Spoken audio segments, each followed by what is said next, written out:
Hi India glitz viewers, நான் அருள்நிதி பேசுகிறேன். வம்சம் படத்த கதாநாயகன்.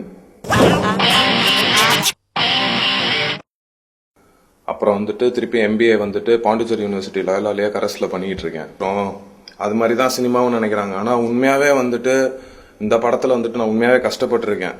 இன்னார் பேரன்றதுக்காக வந்துட்டு சில சீனில் ஓவியான்னு எங்கள் அக்கா பொண்ணு ஒன்று இருக்குது. அது ரொம்ப சின்ன பொண்ணு. இப்போ அது 10வது படிக்குது. என்னன்னா அந்த பொண்ணு வந்துட்டு ஒரு நாள் என் இதை பார்த்துட்டு அவங்களா கொடுக்குற பேர் வந்துட்டு அதை நான் ஏற்றுப்பேன். நானா வந்துட்டு எனக்கு வந்துட்டு ஷூட்டிங் ஸ்பாட்டுன்னு போனால் யார் வேணா நம்மளை திட்டுவாங்க. போறான் வரவங்க கூட திட்டுவான், டைரக்டர் முதல் அசிஸ்டன்ட் வரைக்கும் எல்லாருமே திட்டுவாங்க. எல்லாம் அப்படியே நடுங்குது. அப்படியே இப்படி பாக்குறேன் அப்படி பாக்குறேன்.